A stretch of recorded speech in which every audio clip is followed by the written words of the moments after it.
Hello everyone, আসসালামু আলাইকুম। আজকে আমি আপনাদের সাথে শেয়ার করব সঠিক নিয়মে কিভাবে কামিজ কাটিং ও সেলাই করতে হয়।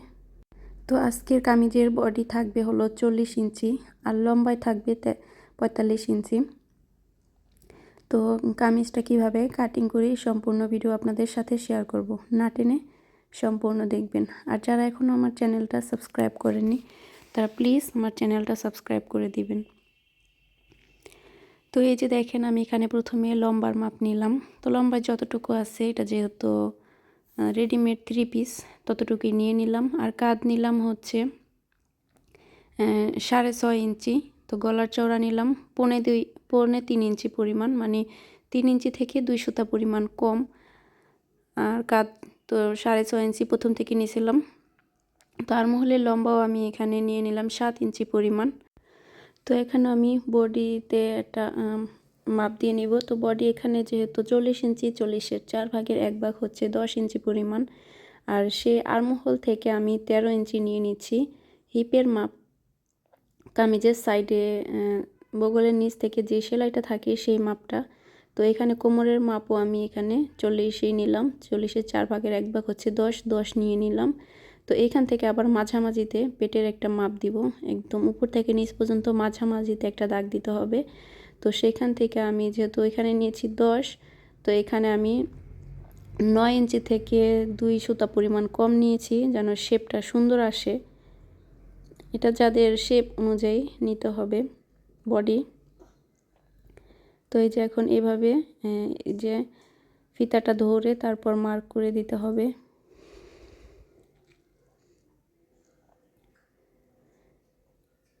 তো এই যে আর্মহোল আমি এখানে একটা সুন্দর করে শেপ দিয়ে নিলাম। আর 1.5 ইঞ্চি নিয়ে নিলাম এক্সট্রা সেলাইয়ের জন্য। তো এই যে বডি আর পেটের দিকে 1.5 ইঞ্চি নিতে হবে এক্সট্রা সেলাইয়ের জন্য। আর কোমরের দিক থেকে 1 ইঞ্চি পরিমাণ নিলেই হবে।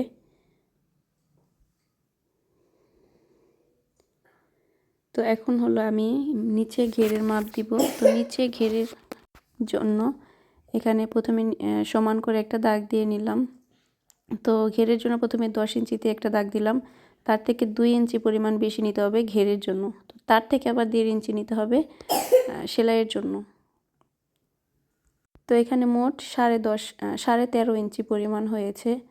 তো তারপরে যেখানে নিচ থেকে কোমর থেকে এভাবে ফিতাটা ধরে তারপর একটা সমান করে একটা দাগ দিয়ে নিচ্ছি। তো এটা স্কেলের সাহায্যে করলে ভালো হয়। স্কেলটা খুঁজে পাচ্ছিলাম না, তাই এটা দিয়েই করলাম। তো আমার করা শেষ। এখন আমি সুন্দর করে কাটিং করে নিব। আর যেখানে যেখানে এই যে মানে সেলাই করব সেখানে এই যে ছোট ছোট করে কেটে দিলাম। আর অবশ্যই কিন্তু 1/2 ইঞ্চি শোল্ডার ডাউন করে কাটিং করতে হবে। তো এই যে কোমরেও কাটিং করলাম, পেটের দিকেও আর বগলের দিকেও সবখানে এভাবে কাটিং করে দিব। তো তারপরে এই যে উপর থেকে এখানে সুন্দর করে সারিয়ে নিলাম। তো এখন আমি যেহেতু এটা বক্রম দিয়ে গলা তৈরি করব, তাই আমি কিন্তু গলাটা কাটিং করি নাই।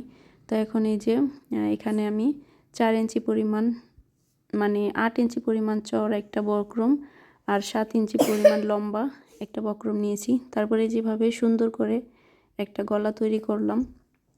তো এই গলাটা আর সেলাইয়ের ভিডিও কিন্তু আমার চ্যানেলে আছে, চাইলে দেখতে পারেন। তো যেখানে আমি একটা ডিজাইনার গলা কাটিং করে নিলাম। তো এই যে গলাটি কাটিং করছি। তো আমার এই যে গলাটি কাটিং করা শেষ, সামনের গলা আর পেছনের গলাটাও আমি এখন কাটিং করব। তো এখন পেছনের গলা কাটিং করব। তো সামনের গলাটা আমি কিভাবে সেট করব দেখেন। তো সেট করার জন্য কামিজের সাইড থেকে যে কাপড়টা বেঁচেছে সেই কাপড়টা থেকে যে মাথা থেকে বড় একটা অংশ কাটিং করে নিলাম।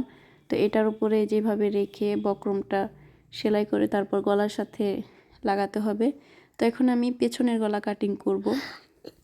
তো পেছনের গলা কাটিং করার জন্য আমি এখানে কিছুটা পরিমাণ বক্রম নিলাম। তো এখন আমি এই যে উপর থেকে 3.5 ইঞ্চি লম্বা এবং 3.25 ইঞ্চি গলার চওড়া নিলাম, মানে 3 ইঞ্চি থেকে 2 সুতা পরিমাণ কম, 3.25 ইঞ্চি। তো এটা নিলাম গলার চওড়া, আর লম্বা নিলাম 3.5 ইঞ্চি। তো তারপরে এই যে এভাবে গলাটা কাটিং করে নিচ্ছি। তো এই যে আমার গলাটিও কাটিং করা শেষ। আমি কিন্তু এখনও হাতা কাটিং করিনি, তো হাতাটা এখন কাটিং করে দেখাবো। তো এই যে হাতার জন্য আমি এখানে এই যে হাতার যে কাপড়টা সেটাই নিয়ে নিয়েছি। তো এখন আমি লম্বা চওড়া কতটুকু আছে সেটা দেখাই। তো এখানে আমি হাতার লম্বা রাখবো 18 ইঞ্চি পরিমাণ। তো 1 ইঞ্চি নিচ্ছি এক্সট্রা সেলাইয়ের জন্য। তো এটা হলো আমি প্লাজো হাতা কাটিং করব। তো এই যে 19 ইঞ্চিতে একটা দাগ দিয়ে নিলাম। আর এখানে আমার এই যে 4 ভাঁজ পর চওড়া আছে 9 ইঞ্চি, তো আমি 9 ইঞ্চি পুরোটাই নিয়ে নিলাম। আর এখানে আমি নিচ থেকে 3 ইঞ্চি পরিমাণ বাদ দিয়ে নিলাম। তো এইখান থেকে আবার উপর থেকে 10.5 ইঞ্চিতে একটা দাগ দিলাম। তো এখান থেকে আবার 7 ইঞ্চিতে একটা দাগ দিলাম। তো তারপরে যেভাবে সুন্দর করে রাউন্ড শেপ করে দিচ্ছি। তা এই যে এখানেও আবার এভাবে একটা শেপ দিয়ে দিলাম উপরের দিকে। তো তারপর এখন সুন্দর করে হাতাটা কাটিং করে নিব। হাতা কাটিং করার সময় যে হাতার যে মোহরের দিকটা সেখানে কিন্তু 1/2 ইঞ্চি থেকে 1 ইঞ্চি পরিমাণ ডাউন করে কাটিং করতে হবে, না হলে কিন্তু কোনাটা ঝুলে যাবে, দেখতেও ভালো লাগে না। আর এই যে উপরের দিকে আমি একটা ছোট করে টিক মার্ক করে দিলাম মাঝামাঝিতে। তো এই যে এইভাবে আবার মেলে তারপর তালপাট কাটিং করে নিচ্ছি। তো এই যে আমার হাতাটা তৈরি করা হয়ে গেল। তো আমার কামিজও কাটিং করা কিন্তু হয়ে গেছে।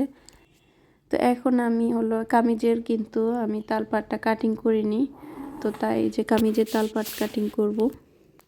তো পেছনের পাট সরিয়ে ফেললাম, তো সামনের পাটটা এভাবে সুন্দর করে রেখে তারপর তালপাট কাটিং করব। তো এখন হলো রেখে সুন্দর করে এখান থেকে একটু ডাউন করে ভিতরের দিকে একটু কাটিং করে দিলাম, তাহলে কিন্তু তালপাট কাটিং করা হয়ে গেল।